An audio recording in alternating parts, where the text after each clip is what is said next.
রাজধানীর কড়াইল বস্তির বউবাজার অংশে লাগা আগুন ১ ঘণ্টার চেষ্টায় নিয়ন্ত্রণে এনেছে ফায়ার সার্ভিস। তবে সর্বগ্রাসী আগুনে পুড়েছে অন্তত ২০০ ঘর।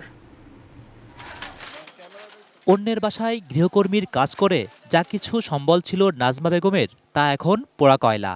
পুড়ে যাওয়া ঘরে তার পুড়ে যাওয়া স্বপ্নের আর অবশিষ্ট কিছু আছে কিনা ভগ্ন হৃদয়ে চলে তার সন্ধান। টিভি আছিল, ফ্রিজ আছিল, আপনার আলমারি ছিল, অনেক জিনিসপত্র ছিল। দেশি পাকা টমেটো আর সিক্রেট রেসিপির কম্বিনেশনে তৈরি প্রাউন সস, সসের বস। বিকেল ৪টা নাগাদ কড়াইল বস্তির বউবাজার এলাকায় আগুন লাগার খবর পায় ফায়ার সার্ভিস। রওনা দেয় ৭টি ইউনিট। বিকেল ৫টার দিকেই আগুন নেভান তারা।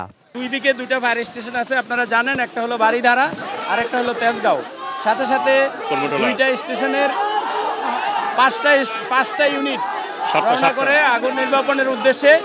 এরপর ঘটনাস্থলে আসার পর আগুনের অবস্থা ভেবে আমরা যেহেতু বস্তি সেহেতু আরও 2টা ইউনিট আমরা পাঠাই। তো মোট 7টা ইউনিট এখানে আসে এবং দ্রুততার সাথে তারা কাজ করে আগুনটাকে মোটামুটি কনফাইন করে ফেলে। কনফাইন করার পরে এরপর আমরা আগুন নিয়ন্ত্রণে নিয়ে আসি সম্পূর্ণ আমাদের 5টা 12 মিনিটে।